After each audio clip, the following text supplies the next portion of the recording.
Hi all, up until now we've spoken predominantly about extraterrestrial races and the Zetas, but we also have a relationship with spirit people as well. And so today we thought we'd like to talk about that. So the way that we're going to start this off is I'm going to ask you, how did you develop with spirit people? I started developing with spirit people. That sounds really strange. I started working with spirit people when I was in my late teens at a SNU, Spiritualist National Union church in England. I went to several churches in the course of my early mediumship career. Very formal.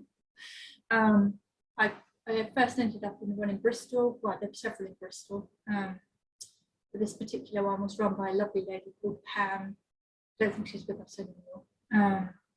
She really encouraged all sorts of aspects of development, transfiguration, light trance work, all sorts of things. I was the youngest there by several decades, and it was lovely because I was almost looked after by a large group of really nice people, and I had really nobody to talk to about what was going on at all up until I met all these people, and they really did look after me for a long time, which was really, really nice. I was very sad when I moved away from Bristol, moved away from those people. Yeah. So what sort of mediumship were you doing when you were going to this new church? Well, it would always start off in a traditional way. We'd always start with a meditation. We'd sit around in a circle, start with a meditation, and then we'd all go around and discuss what we saw. And the idea was that we were connecting with spirit, obviously, in a spiritualist church. And then we'd go on, we'd focus the evening on different areas of mediumship. So we did a lot of clairvoyant reading. She focused a lot on all the clairs. And the first evening I arrived, actually, they'd all been told not to wear any perfumes or smellies, and they'd had the church, because it was a church hall, they had the church take all the flowers out of the church hall. And the very first meditation that I did there, I'd never meditated before in my life or anything else. And I came out, my eyes pinged open at the end of it, going, God, those roses smell amazing. You know, wow, all I can smell and see are roses. She just had a big grin on her face and turned around to her and said, and that's why we were all told last week not to wear any smellies today. And of course they're all nodding and grinning, and I'm going, what? I don't get it. Not really realizing what had just happened. So of course it was my granddad bringing me roses. He used to tend roses in the graveyard. Lovely. He loved the roses. It's good when they come with evidence. Oh God, yeah. It's really good. So, like after that, then, so what happened with the mediumship? How did that move forward? It moved very, very fast, very quickly, too quickly actually. By 21, it got so full on that my mind kind of almost went into overload, and I shut down for a little while because I just couldn't cope with the reality of it in my everyday life. And it was, you know, I was seeing people and hearing from them constantly. It was just too much. I couldn't deal with it. So my brain shut down and was then forced back open about 2 years later, with more of the same, to be honest. Whenever I was out with people, I'd end up with their grandfather next to me or a relative or somebody, and they'd be saying, tell them about this, tell them about that. And in the end, I was just like, oh God, I'm gonna have to go and start. I've got to find a circle, got to find another circle, because it was just constant. Okay. So were you developing any other types of mediumship then, like trance? Or?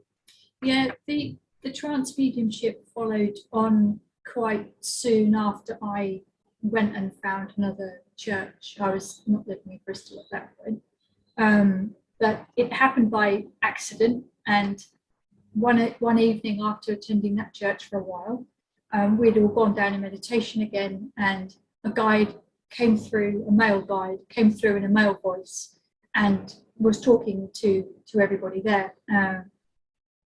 I came out of that meditation thinking nothing much had happened. I'd actually fallen asleep because I was tired.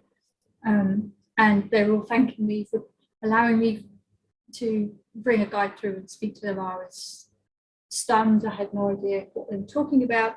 And at the end of that, the lady said to me that they didn't encourage trance work at that particular church, spiritualist church, and that I would be better off to find my own circle. Right. And my quest to find a circle started at that point, and led me through to finding a circle that needed a medium. The medium had passed a year or so before, and there was a group of people there wanting to continue sitting, and the rest kind of developed from there quite naturally. It soon developed into physical mediumship. Within, well, almost instantly, there was all sorts going on. So where do you think you are now with your mediumship? Well, that's anybody's guess, isn't it? Yeah. Nowhere near finished. Does anybody ever finish developing? No. Probably not. Where am I now? I'm still developing physical mediumship. I had a good few years off whilst working with the Zetas, and so the physical side of mediumship came back again, I suppose, 6 months ago now. Yes. Yeah. So we're still working towards that. I mean, you know, like any medium, if I could have a fully walking, talking evidence materialization in the room In daylight, of course, I'd be really happy. Well, that brings up another question. Like, how did you start developing? Were you in the dark? Were you in red light? On my sofa.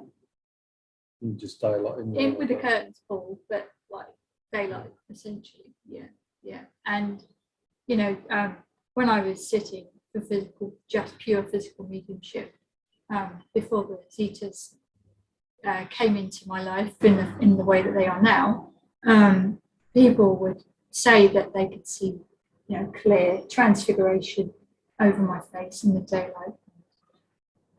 They'd be able to speak with their own male voices just whilst I sat on the sofa in the daylight. That the voice box in my throat, it was hardened enough to withstand the daylight. I guess there would have been a little bit of light going in, but I don't think that could happen now. Why not? Because I haven't done it for a long time, I suppose. Okay. But we had some early signs of where I was recently, didn't we? Down in Malaysia and here to some degree. But I think to get back to the early stages of those materializations would require a lot more effort on my part to get back to that. What do you think? What do you think about spirit realm? What's your understanding of spirit realm? You've been in trance plenty of times. What do you think it is? Well, I know mediums do have experience of spirit realm when they're in trance with their guides. I know you do, but I don't believe that I do. I used to go to a place every time, the same place every time when I was in trance, but I don't know whether that was spirit realm or not. What do I think of it? Well, I only know what the spirit people tell me, and that it can be any constructed environment they want it to be, that they take over there what they know from here, and they seem to go through development there just as they would here in terms of their own spiritual growth, and requirement for materialism fades after a while, before they pass back into the larger oversoul process. I mean, for me, it's more about, as it is for most people, that day-to-day contact. What is spirit realm? Spirit realm for me is about who's speaking to me. Is my dad speaking to me today? Is my mum talking to me? Because a lot of people miss their loved ones. Yeah. And so, you know, like I remember when my dad passed, he talked to me for an hour, and then the phone rang, and they said that he passed an hour ago. You know, so that, to me, that was really good evidence for me that spirit realm exists. Mm. I've been in spirit realm a few times, especially when you're in trance. You could be just standing on a footpath somewhere, watching the spirit people walk past there, or saying "G'day," and you're like, "Yeah, g'day, how are you?" And it's really natural that you're there. Sometimes there's a hole up there and they stick their head through, and then if you're in trance, their face comes out over the medium's face. It's a pretty interesting thing. So how did you get to it? What's your story? I think my story is a little bit too confusing. That's the problem. Like good spirit people, I've always been able to see spirit people the way I can just see you or anybody else, and I couldn't tell the difference between the sort of the living and the non-living. Well, they're probably living better than we are, but so I ended up just going to the church and asking them to pray and all sort of thing, and that didn't get anywhere. The spirit people just stood there and going, you know, that never worked. I'm going, yeah, I noticed that. And then I used to see people all over the place in the street.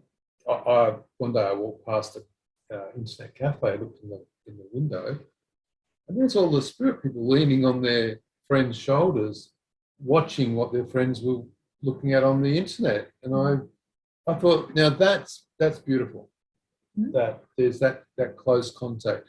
Although, you know, there was probably nobody that in that internet cafe that could sense the loved ones or their friends with them, but that was sort of irrelevant, really, because the spirit people, they knew what they were doing. I guess it all came to a head when I had a spirit come and he spent 3 days with me and gave me a fair bit of evidence about himself, but he wanted to watch Deepak Chopra on the internet. Yeah. And first day I thought it was great. Spirit people are here. He's talking to me, asking me all these questions. Second day I thought this is a bit strange that the spirit person's here. Third day I was asking him when he was going to leave because he was just sitting on the desk. That spirit person turned out to be a guide, though, so that sort of I can understand that now. But I think that everybody is continually developing, and you know, you get a lot of people. We get a lot of questions like, "How do I develop? How do I contact spirit people? How do I do this? How do I do that?" But to me, it seems like that it has to be a natural progression for you. If you're asking that question, then it may be that it's time for you to develop. Yeah. Whereas just grabbing somebody and saying, right, we're going to make you into a medium or something, the person, it's just not well, it's not possible, whatever. So we just won't be grabbing anybody and asking, I guess. Yeah, like spirit. I mean, spirit with us all the time. We have spirits that are basically around us continually. We do.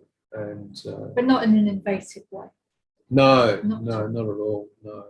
If they could just do a few dishes, I'd appreciate it. That'd be really good. Run the Hoover around, yeah.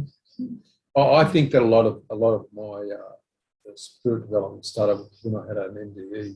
I had a situation where I went through the windscreen of a car and ended up in hospital, had an operation, and I was told that I'd passed on that table, but they brought me back. I noticed after that I started to get a lot of very, very strong sightings of spirits, and you know, and then believe it or not, now I'm not sure how many people have had multiple NDEs, but what happened was I had got bitten on the wrist by a redback spider, and had gone to the hospital because I was feeling unwell. And when they gave me the anti-venom, I actually fell into a coma. So that was another one. So and there are others, but we can't talk about being electrocuted and all these sorts of things, you know. So I had forgotten about that one. So the thing is after a while, I guess the veil becomes like a glad wrap. There's just not much there. And I like the company. I like their company. I like them talking to me, giving me information about, if I'm driving along, be careful, you need to sort of watch out when you're driving along. There's something on the road. Oh, okay, great. And you have a look and there's a horse standing in there or something that you didn't see as you come around the corner. But yeah, so for me, it's just more about that. It's a flowing process, and quite often we talk about the zetas all the time, and of course, a large part of what we do is around spirit people. Yeah, well, we've got a spirit person here now. Yeah, of course. Yeah. Of course, spirit people. Yeah, they're always around. They're very much to talk about. So we're frequently asked about the Zeta perspective on spirit realm. So maybe you can say what their perspective is on the whole thing. Well, the thing is with the Zetas is that they perceive everything as a technology. So there'll be times where I'll say, "Our spirit realm's technology," but that's from the Zeta perspective. Yeah. From the spirit realm perspective, it's a spirit realm. It's always been there, always will be there. And spirit realm is a multi-dimensional holographic environment that's utilised by spirit people to have any experience that they want in there.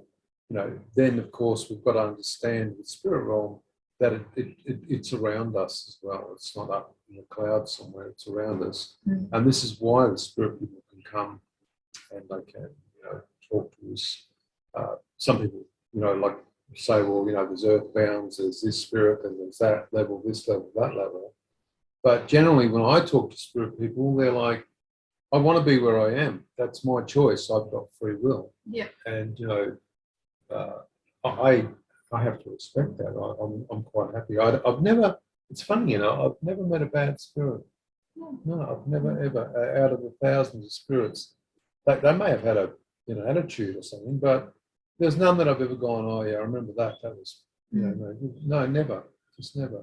And so it makes you wonder about what happens when, you're alive and there's the things that you do, and then you pass over, and then how you then develop once you've dropped your physical body, I guess. So for me, I find spirit realm very interesting, especially, having had friends that have passed over and then had them come back and been able to talk to them as well. So what do you think? You just need to explain the use of the word technology in the context of spirit realm.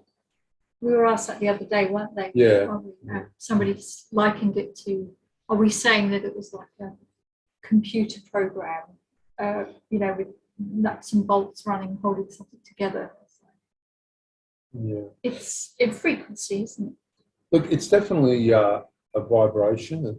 It's a level. If you think about a radio or a CB radio, you've got channels, click, click, click, click. Each one of them is a different vibration. Yeah. I think that's where the common misconception comes from when we talk about spirit realms technology. Yeah. That from an extraterrestrial perspective, if all they ever deal with is technology, then that's all they're going to understand. And especially if their technology is all based in frequency. And of Absolutely. course that's exactly what they say. That's right. Yeah. It's interesting though, because the spirit people, they can't see the extraterrestrials. No. But the extraterrestrials can see the spirit people. Yeah, but to say they're not allowed in there. Yeah, they're definitely not allowed to go anywhere near spirit people. Yeah. People might go, well, what about, here's a question. What about people that have had lives where they say, oh, I was an extraterrestrial in the past? Well, there's answers for all these questions. Yeah, it's quite possible that people that are born were extraterrestrials, had an extraterrestrial experience in the past, but they've come from spirit realm. But that's because spirit realm consciousness, extraterrestrial consciousness forms the hybrid mind, and then of course they have that experience.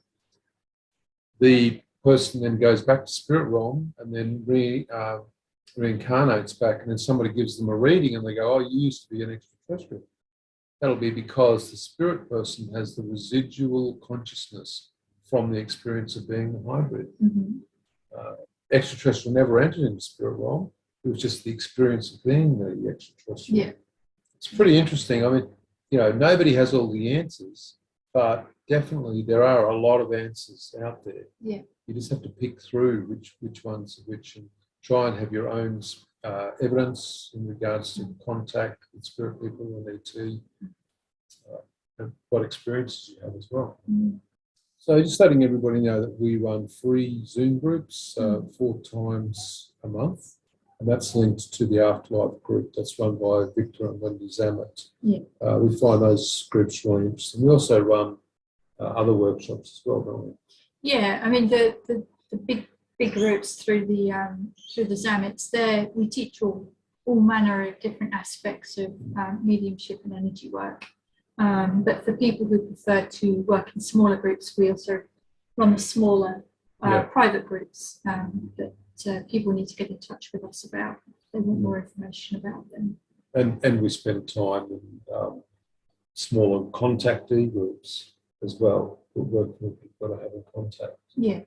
As well as people that are wanting to develop their spiritual abilities as well. Yeah, yeah. I mean, and we do a lot of readings for people as well, don't we? So frequently asked to always get the difficult cases, don't we? Well, thanks for listening in today, and we'll be seeing you again next week.